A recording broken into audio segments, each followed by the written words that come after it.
What keeps you going in the music industry despite how challenging it is? For me, the music industry, obviously, as you say, it comes with its challenges, but it's the passion and the love for music. That is how I started. I'm not an artist who's just in music to blow and be popular and that sort of stuff. Obviously, yeah, that one is important too. But first and foremost is the passion for the music. That's definitely what keeps me going.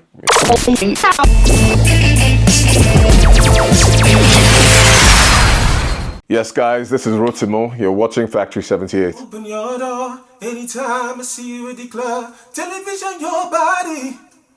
Shake it on up. Yeah.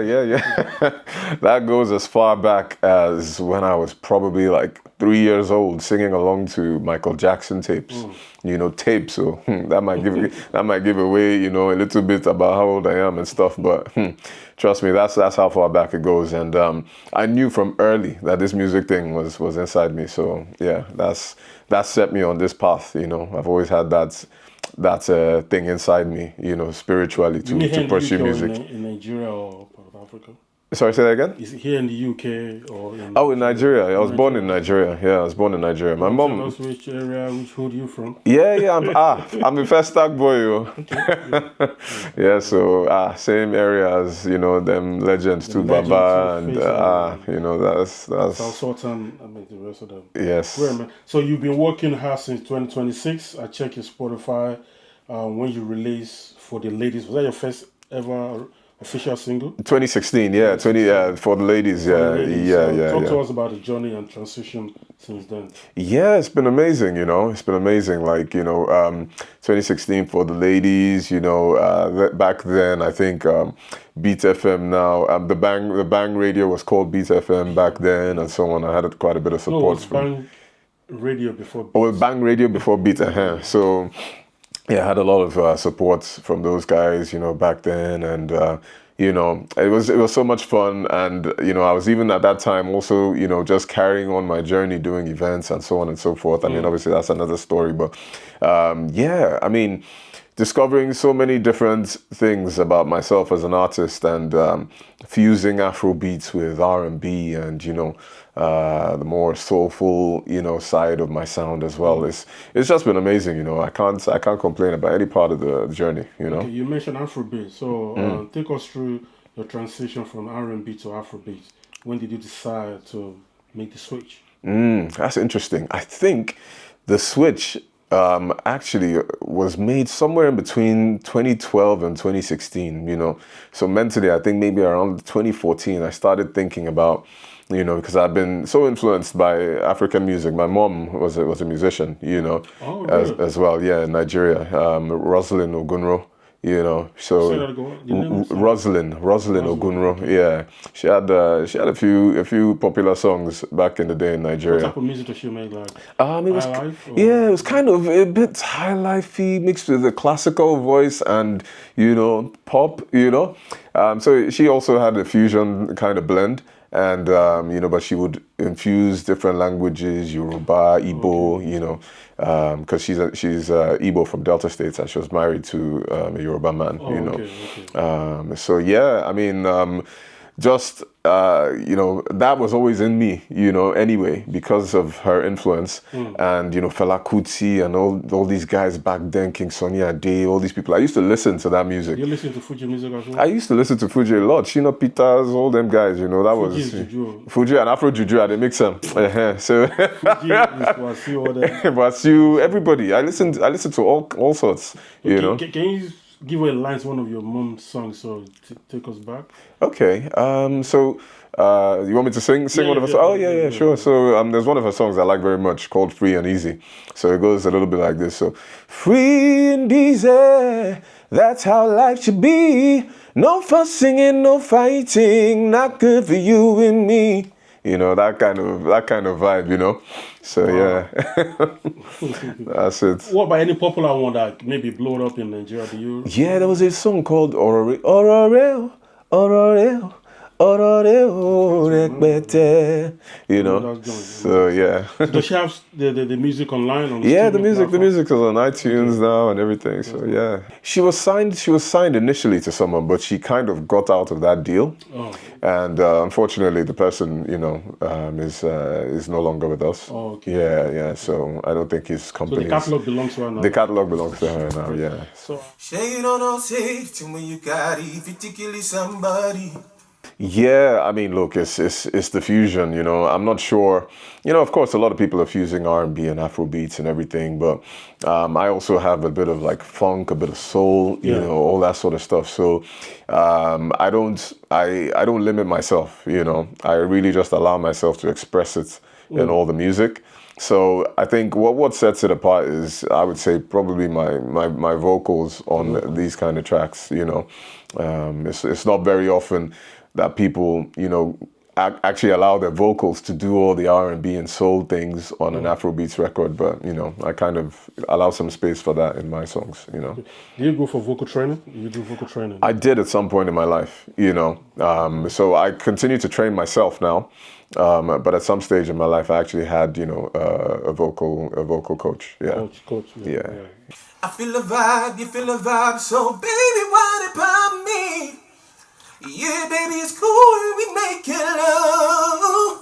Oh yeah, I mean, look, for me, I'm definitely much more of a creative than a competitive person.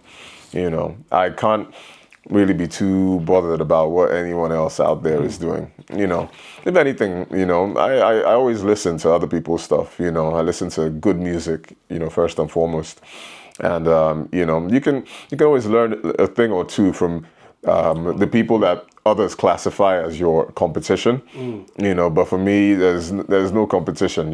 It's all about creativity. As long as you're creating, nobody can do what you do. If you're not creating and you're just copying, left, right, and center, and picking up what this person does and that person does, only if you do that, then then of course, then you'll have a lot of competition. Definitely. Mona Lisa, I go sweep you off your feet, babe. What? She said, make some time for me, yeah. Do you know what? This is crazy because if you love something, I mean, the passion that you have for that thing is what fuels it. You don't focus on the money. The money is just a byproduct of A lot the of success. people, that's their major The thing major they thing. focus on now. Of course, I get it. But however, you have to pay the bills. You have to figure out a way to pay the bills and run the music. So you might need your 9 to 5? Yeah, you might have to go and do a 9 to 5 and hustle. Do whatever you got to do. There's no producer is not smiling. Yeah, the video director. Nobody go, give you break, man. So you have to just do what you have to do, and don't watch the pride and all that stuff. Just focus on the music and your passion, and at the end of the day, if you're working a job and you're getting enough to support yourself to do the music, at some point you'll be able to invest enough for you to blow. So. Exactly. Yeah. For this life, me and you chop like hush puppy. We walk and they stare.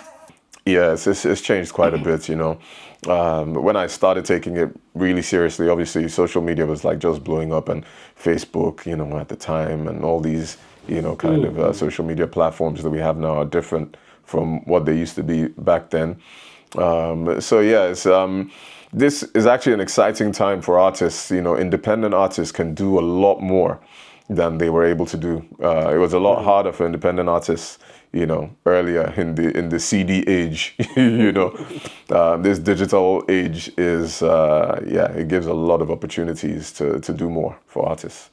So what was your reaction when the digital thing came? Did you feel like, oh, it's going to be more easier than the CD? The truth of it is, I kind of started seriously already in the digital age. So I didn't experience the CD age too much. 26 or 2024? 2016 was already, we're already in it, Yeah. So, I mean, 2012, I was doing some R&B things and stuff, but it wasn't as, I wasn't as I didn't have enough of an understanding of how the business side of things worked then.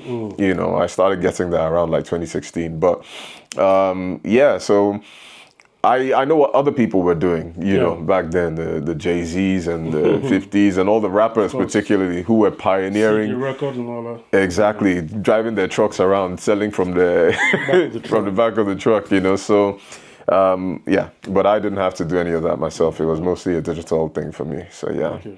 yeah. You show up for me. Oh. Well, the UK is an interesting one. I think yes and no. It's kind of a two-way answer. I really can't complain. I've been lucky enough to consistently be able to pull out a crowd for my shows and things like that. How do you do that? Man, it's hustling. It's hustling, because people like you and they want to see you, but at the same time, you can't just rely on just your crowd. You need to find a new crowd every time. Just go out there and look for them and gain as much support as you can. Show up for me. Show up for me. Well, I don't know if I want to like name any names per se. It's not. It wasn't really like a decline though, but the person wanted me to have a discussion with the label boss in order for them to approve for us to work together. That's normal now. Yeah, and that's normal, and but the person didn't connect me to the label boss to have that conversation, and So you wanted to find your way. yeah, exactly, and obviously whoever it was knew how difficult it would be to get that connect. Trying to decline. Man. So it was a bit, yeah. Do you know what I mean? Yeah, and it's somebody I knew quite well. Okay. So but it's fine because it's difficult for them in that position too. Yeah. And I guess it's because at the end of the day you're looking at your brand and whatever that person is bringing to the table at the time they approach you. How much is that collaboration going to do for your career? So and I get it. I don't hold it against them. Give and take, man. Yeah, that's it. So Open your door anytime I see you at the club. Television your body. Shade on no safety when you got it. If you kill somebody. Look, man, everybody has their time. I say let them. I'm happy for everybody to win. I love seeing people win. So if they are blowing up, enjoy it, man. Milk it. Enjoy the It's moment. your time, And I hope they go on to be legends forever. That's it. That's what I wish for everybody who's in this game. and then with you're still going strong. Yeah. I'm happy, man. I love the process and. Shade on no safety when you got it. If you kill somebody. I feel the vibe, you feel the vibe. So baby, what about me? If I'm honest with you, it always depends on where the advice is coming from. I keep saying, you're not going to go to a meat seller for legal advice, for example. So don't get me wrong. I'm obviously I'm very open-minded and humble. However, that humility at the end of the day also is not. It's not coming from a place of weakness. I understand. I know what I'm doing to a good degree. So if somebody is coming to me and saying, yeah, you should try this and this and that, then that person needs to have some kind of, if somebody's giving me advice on how to sing, for example, come on, well, okay, let's hear your voice. As a DJ, you've got experience. As a producer, you've got an ear. So yeah, I can of course take advice and pointers from those kind of people, but somebody with no sort of connection to the music business, and it's like some fans, they want to tell people how to do certain things, and the fans don't necessarily have any musical experience, but everybody feels they're an expert, so. I feel the vibe, you feel the vibe, so baby, what about me? Yeah, baby, it's cool, we making love. It's interesting. Like a very long time ago, I just had a chat with one of my friends I used to work with, and I just wanted to start doing shows, and he just said, "Yeah, okay, cool. Why don't we try something? Why don't we just go to a bar or a pub or something and just and just try. Let's do one. Get some people together and do one. Yeah." So yeah, we did a show in a small bar called Hope and Anchor, in like in Islington. What year was that? I can't even remember now. That was probably around maybe 2013, 2014. Okay, that was the first one. That was one of the first ones I remember. Yeah, I'm pretty sure that was together by yourself and your... put together by myself. Yeah, and the guy who I had the conversation with. So yeah, we tried that out, and it's just Rotimo and friends. How challenging is like the money aspect? How do you get funding? I fund myself, Up until this point, I've been the one funding everything to do with my events. And look, it's challenging, but it's rewarding at the same time. If you put your money where your mouth is, put it in, and if you kind of know what you're doing to a certain extent of how you're planning to get that money back, then it starts to fund itself. Yes. It's a business at the end of the day. How did you get like people to come through? Is it friends and family or people that have been loving your music? I mean, it's interesting you asked that, because one of my other first few events, I thought it would be interesting to get a promoter who's experienced on board, and I got in contact with a popular guy. He's my brother, crazy guy, bad guy, Toba, and and he sort of gave me some pointers as to how to run events, and he was like, "Do you have a phone? Do you have friends?" Okay. As simple as that. And I was like, "Yeah," and he was like, "Yeah, okay, get your phone out and call everybody.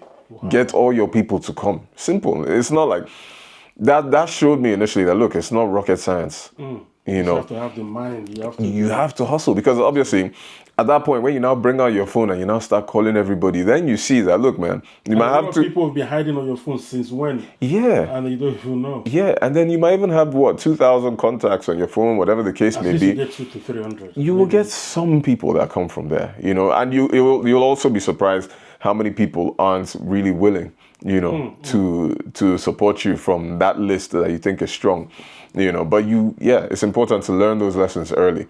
So anyway, that's how it all started, and from 50 people in a pub, we're looking at really, really big venues and big events going forward. In 2024 now, you did one with Casper. I mean, look, whenever I do these events, you don't know who's gonna get back to you straight away, right? So I always put feelers out with different artists, So I sent out quite a few propositions to different artists, and by the time we got around to Casper, his team was so on point. They responded. They responded so quickly. And it was just, it felt like there was a good working connection from the get-go.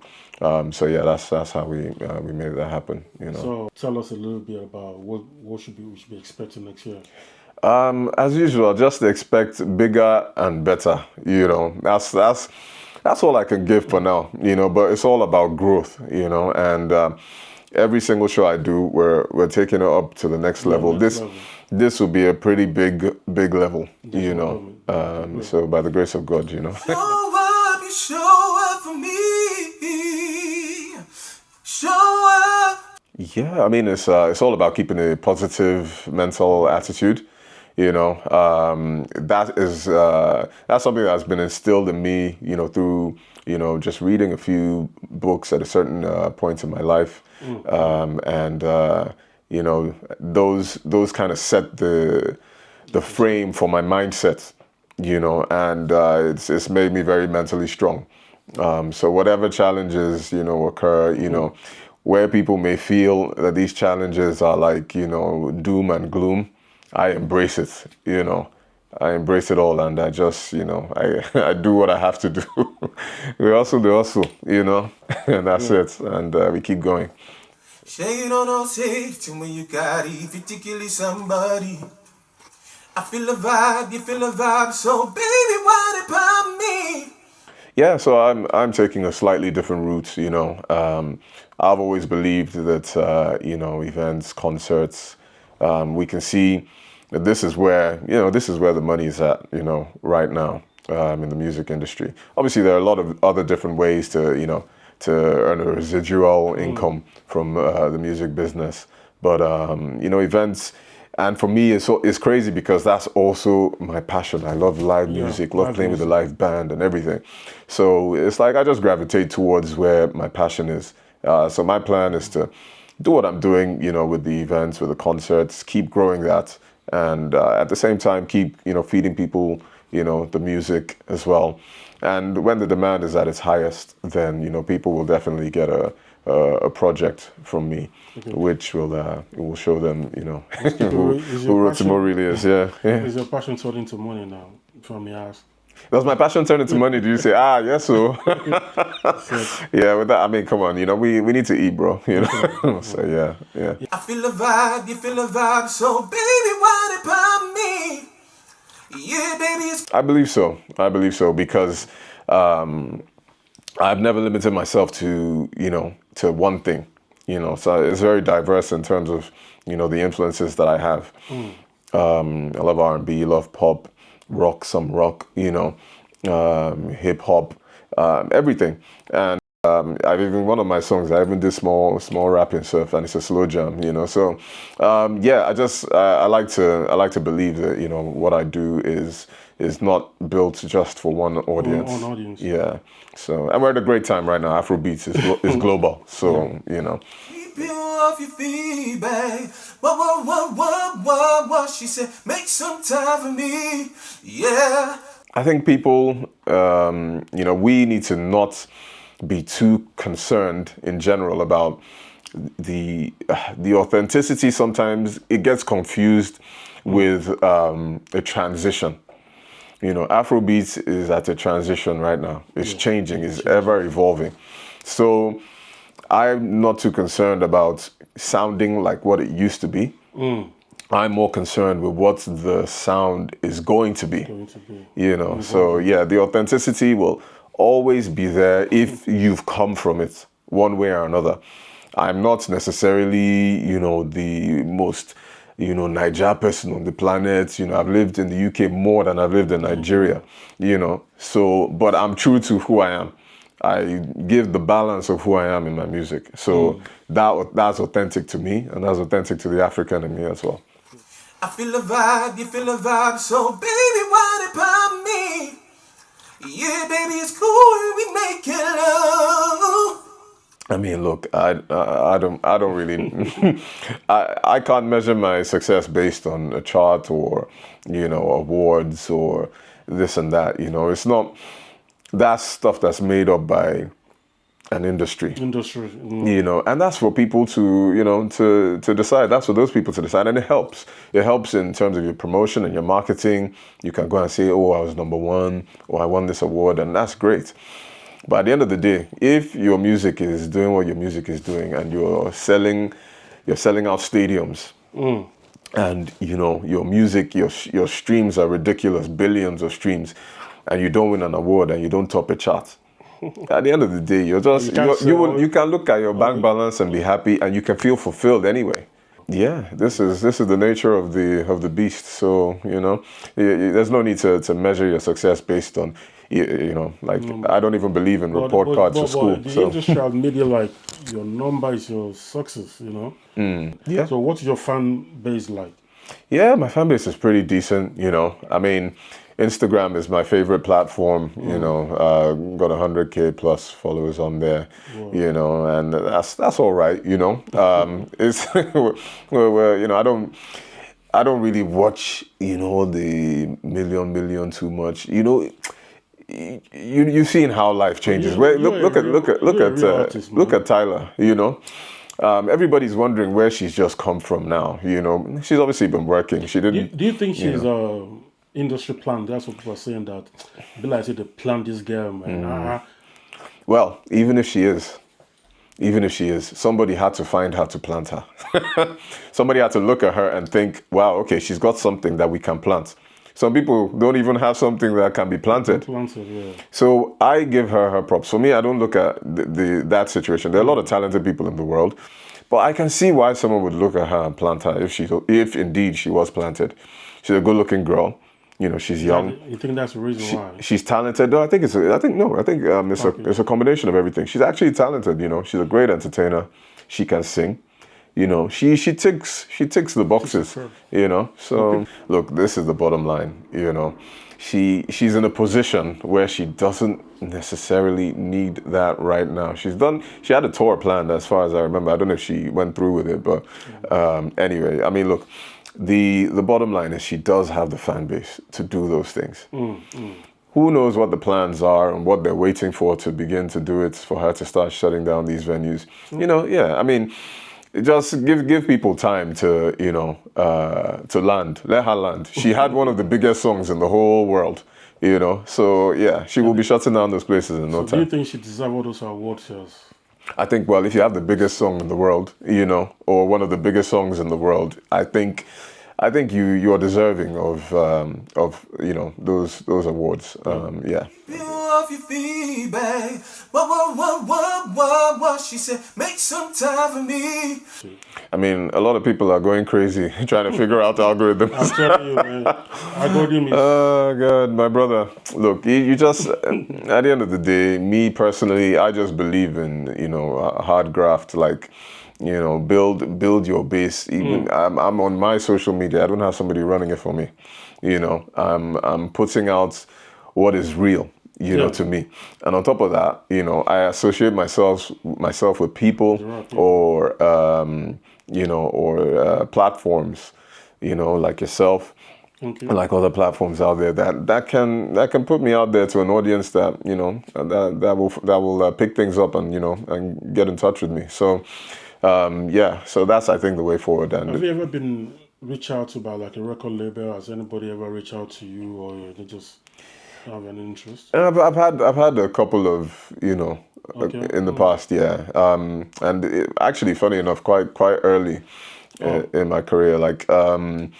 So I won't go into too much detail, but, you know, I was contacted by, you know, a label. Is it major one or kind of like a subsidiary, you know. Yeah, like you know, they work with them. So well, so they said, you know, and anyway, they wanted, you know. They wanted to see what I had available and what they could work with and all that sort of stuff. And we started a conversation, but let's just say it didn't go where. So if they reach out to you now, are you ready to take it? Look. Or they have to come right this time around? Yeah, I mean, every situation just depends on the logistics of the matter. What is in the deal? Yeah. You know, and you know, because what I'm working on is building myself to a place where I'm bringing value. Yeah. You know, so if a label is reaching out to me, it's because they know that I'm bringing value to them. That way you have a better deal. Yeah. If a label is taking a gamble on you, then you're not going to get a good deal. You know, you're going to get a rubbish deal because they're taking all the risk. All the risk, yeah. So, yeah. What? She said, make some time for me. Yeah. For this life, me and you chop like hush puppy. It's very interesting. Look, man, I mean, I can't give you one name there. I know.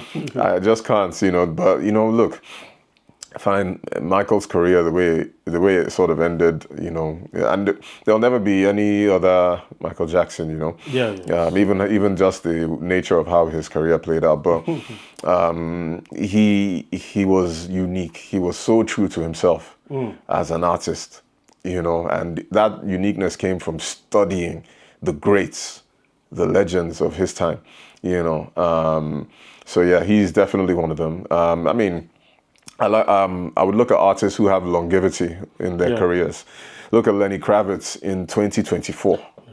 Lenny Kravitz is extremely relevant, you know, and does he still pull out a record? Yeah, well, he recently, you know, did I think it was Quavo who actually put out Lenny Kravitz. He did something with Sean Kuti too. Yeah. I don't remember, but like, yeah, I mean, he's right now he doesn't even need to keep putting out records. Lenny Just Kravitz having can just fun, do man. concerts. Concert, of course. Just shows, World shows, tour, world world tour. tour. His music will constantly keep streaming, you know. I gotta wait. You know, I love that graduate tune. was Love that tune. So yeah, it's amazing to have that kind of longevity in your career. So yeah. Yeah, for this life, me and you chop like hush puppy. We walk and they stare. Yeah, I think it's very exciting times, you know, as an artist, and for me in particular, you know, I'm very, very pleased with the growth. You know, who would think that, you know, for instance, in my events, I would start from 50 people to where I'm heading to. And yeah, I maybe mean, to O2 Arena. You never know. oh yeah, yeah, Never say yeah. never. Oh yeah. I mean, look, at the end of the day, if you can go from 50 to 800, first of all, I mean, what's that jump? You know, that's multiplying it by quite a lot. You can go from 800 to, like, I don't know, 5,000. You know, then what's stopping you from going from 5,000 to 20,000? Nothing. You know, it's very possible, very doable. Show up, you show up for me. Yeah, I mean, look, like I said, you know, you well, naturally you attract people who are of a similar mindset, you know, and when you don't necessarily attract people of a similar mindset, then those relationships they're not really long lasting, you know, they're, you know, fly by nights sort of, you know, relationships, and that's fine too, you know, but yeah, the long lasting relationships are with people of a similar mindset, and you know, that's who I keep around me. You know, so those relationships are easy to manage.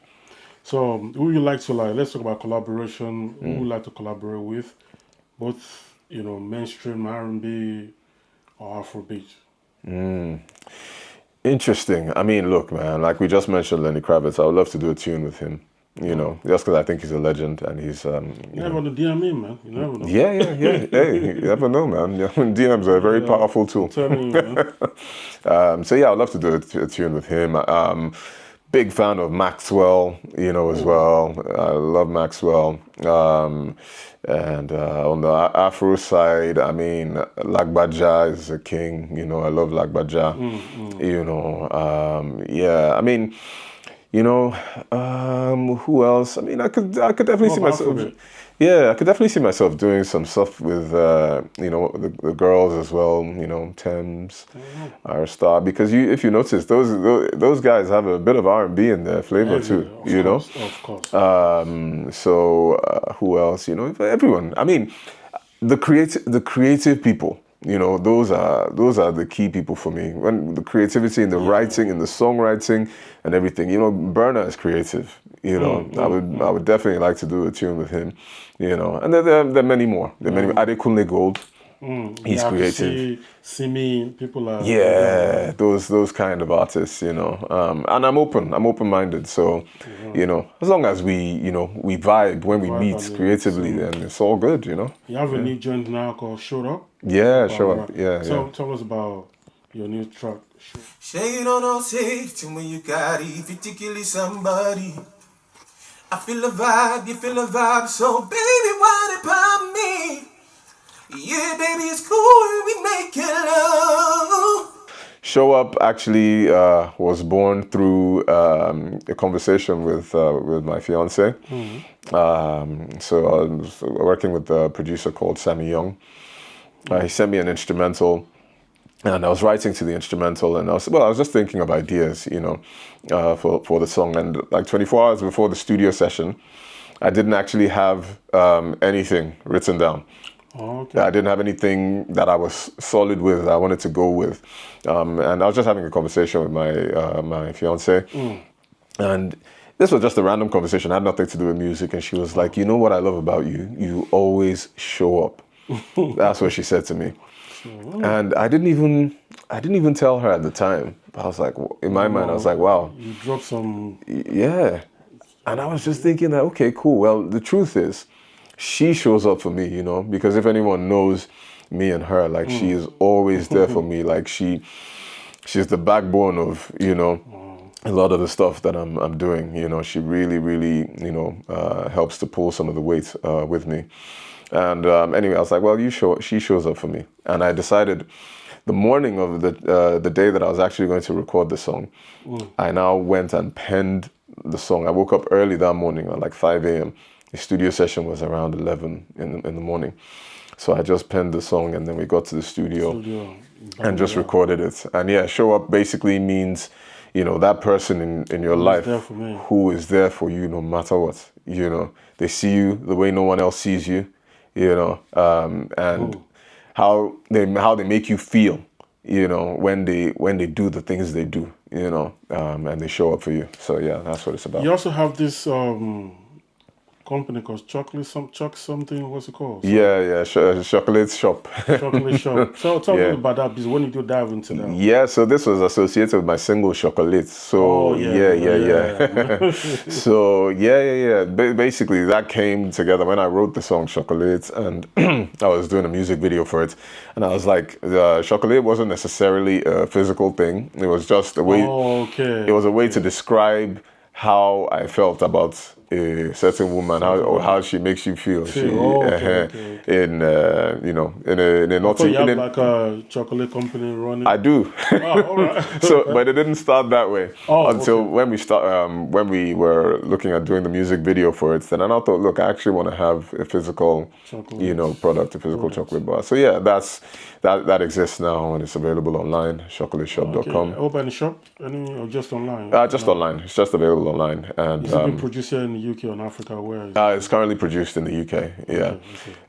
We would like to, you know, take the production to Africa at some point, though. You know, obviously that saves you costs, and on top of that, it's like a lot of. And the rich chocolate are coming from cocoa's coming from there anyway. Exactly. So yeah, that's it, and you know, it's available as merch at my concerts as well. So a lot of people, you know, do purchase it there too. So yeah. So Rotimo, man, good to see you, man. Yeah. Nice to have you in the factory. How can people reach out to your social media and all that?